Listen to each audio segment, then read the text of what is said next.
If you've ever closed Instagram feeling like everyone's living a better life than you, this video is for you. You're scrolling through your feed. Your friend just posted her Europe trip. Someone you went to school with just got promoted. Someone's engaged. Someone else is launching their third business. And you? You're in bed at 2 p.m., still figuring out what to eat for breakfast. And suddenly, you feel it. That sinking feeling in your chest. That voice that says, everyone is so far ahead. What am I even doing with my life? I'm Sarah, and today we're breaking down the psychology of why social media makes you feel like you're falling behind, and more importantly, how to fix it. Here's what's actually happening in your brain when you scroll. The highlight reel effect. Social media isn't real life. It's everyone's highlight reel, but your brain doesn't know that. When you see that aesthetic coffee shop photo, your brain doesn't register the 47 takes it took to get that shot, or the fact that she didn't even drink the coffee because it got cold while she was adjusting the lighting. It just says, she has her life together, I don't. You're comparing your behind the scenes to everyone else's highlight reel. And that's not a fair fight. Hot take, everyone is faking it. Yes, everyone. That girl with the perfect morning routine, she filmed it at 3 p.m. and probably went back to bed after. The couple with the dreamy relationship posts, they probably just had a massive fight in the car on the way there. I'm not being cynical, I'm being realistic. The false timeline. Here's the thing nobody tells you. Everyone's timeline looks different on social media than it does in real life. That girl who just launched her business, she probably started planning it 3 years ago. That couple who just got engaged, they've been together for 6 years. That friend with the perfect body, she's been working out consistently for 2 years, but you only see the after photo. Social media compresses time. It makes it look like everyone is achieving things overnight, but they're not. You're just seeing the end result, not the years of work it took to get there. Selective sharing. People don't post their failures. They don't post the days they feel lost, the rejections, the breakdowns in their car, the times they wanted to quit. You're not seeing the full picture. You're seeing the version of their life they want you to see. And when you compare that curated version to your real, messy, unfiltered life, you're always going to feel like you're losing. So why does this comparison hurt so much? Why can't we just remind ourselves it's fake and move on? Your brain is wired for social comparison.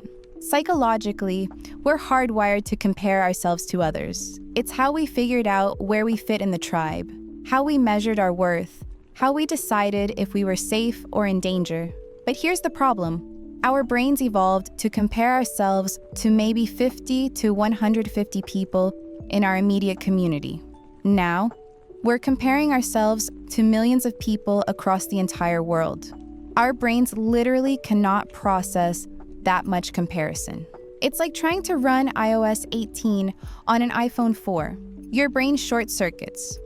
The should-be narrative social media creates this invisible timeline of where you should be at any given point in your life. You should have graduated, have a stable job, be in a relationship. You should have your career figured out, be financially independent, maybe be engaged. You should be married, have kids, own property, have it all together. But who decided this timeline? Who said this is the right way to do life? Oh, right, capitalism, outdated societal norms, and people who peaked in high school. Great sources. The truth is, there is no universal timeline. Some people get married young and divorced by the time their friends are just getting engaged. Some people find their dream career after 3 wrong ones. Some people never have kids and are completely fulfilled. Some people don't figure out what they want to do until they're in their 30s, 40s, or 50s. But social media makes you feel like if you're not hitting these arbitrary milestones at the right time, you're failing. And that's just false. Fear of missing out, FOMO. Every time you see someone doing something you're not, traveling, partying, achieving, experiencing, your brain interprets it as a threat. They're living, you're not. You're missing out, you're wasting your life. But here's what FOMO doesn't tell you. You can't do everything. You can't be everywhere. You can't live everyone's life. And trying to will make you miserable. Let's talk about something uncomfortable. Social media platforms profit from your insecurity. And I'm not even being dramatic. This is literally their business model. Engagement over well-being. Instagram, TikTok, Twitter. They don't care if you feel good. They care if you keep scrolling. And you know what keeps you scrolling? Feeling like you're not enough. The algorithm shows you content that triggers comparison because comparison keeps you engaged. You see someone with your dream life, you feel bad, you keep scrolling to make yourself feel better. You see more triggering content, you feel worse. You keep scrolling to distract yourself. It's a cycle, and it's intentional. Controversial take, social media companies know they're harming you, and they don't care. They have the research. They've seen the studies on anxiety, depression, and body image issues. And they're still optimizing for engagement over mental health, because your well-being doesn't make them money. Your insecurity does. The influencer economy. Here's the other thing. A lot of people on social media are literally being paid to make you feel like you need what they have. That girl with the perfect skin? Sponsored by a skincare brand. That fitness influencer? Paid to promote supplements. That travel blogger? Partnerships with hotels and tourism boards. Their job is to make their life look aspirational, so you want what they have. It's marketing. It's not real life. And here's the kicker. A lot of them are miserable too. They're just better at hiding it because their paycheck depends on you believing they're living the dream. Here's the truth. Falling behind isn't real. It's a social construct. There's no race. Life is not a race. There's no finish line. There's no leaderboard. There's no prize for being the first to get married, buy a house, make 6 figures, or have kids. And honestly, the people who are in a rush to check off all these boxes are usually the ones having existential crises later because they never stopped to ask if they actually wanted any of it.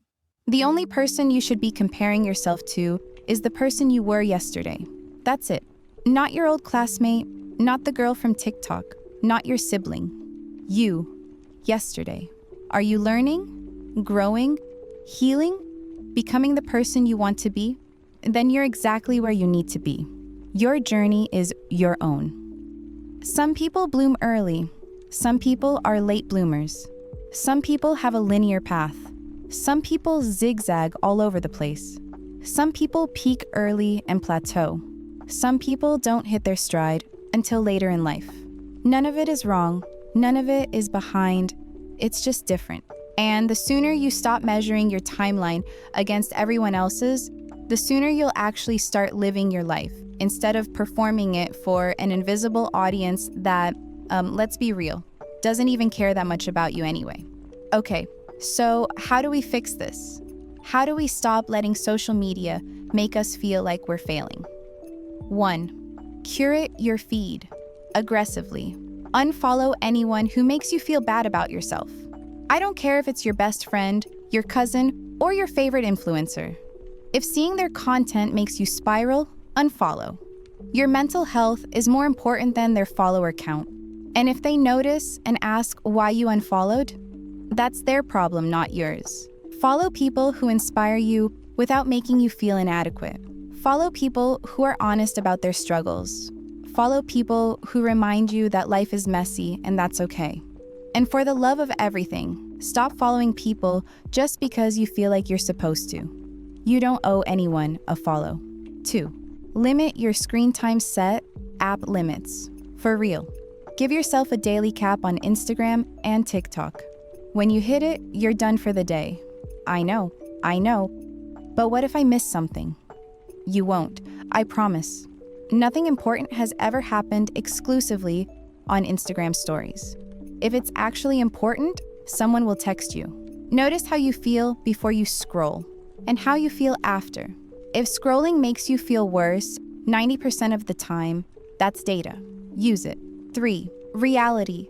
Check your comparison. When you catch yourself comparing, pause and ask, what am I not seeing in this picture? What did it take for them to get here?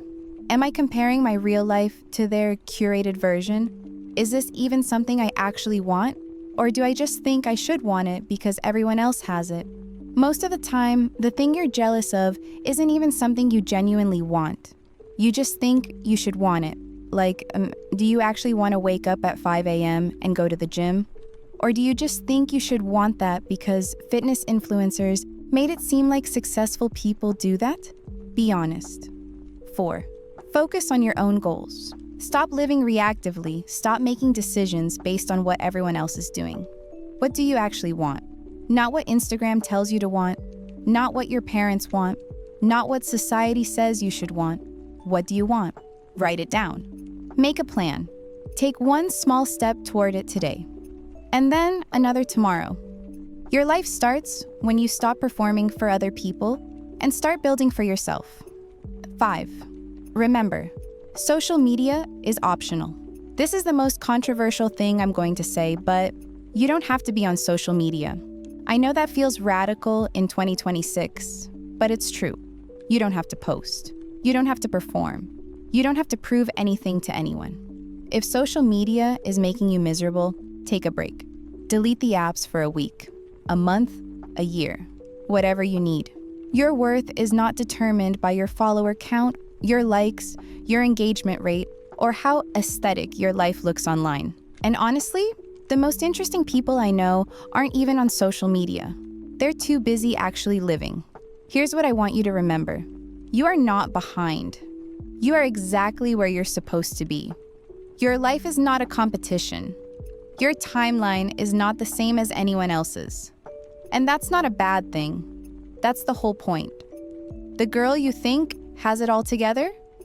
She's probably looking at someone else's feed right now, feeling the exact same way you are. Everyone is struggling. Everyone is figuring it out as they go. Everyone is insecure about something. The difference is, some people are better at hiding it than others. Stop measuring your worth by other people's highlight reels. Stop letting an algorithm tell you you're not enough. Stop waiting for your life to look like someone else's before you allow yourself to feel proud of where you are. You are enough. Right now. Exactly as you are. Not when you hit the milestone. Not when you look like her. Not when you achieve the thing. Right now. Your life is happening right now. Not on Instagram, not in the future, right now. So close the app, look around, and ask yourself, what do I actually want to do with my life today? And then go do that. If this helped you, save it. Share it with someone who needs to hear it. And follow for more psychology that actually makes sense. I'll see you in the next one.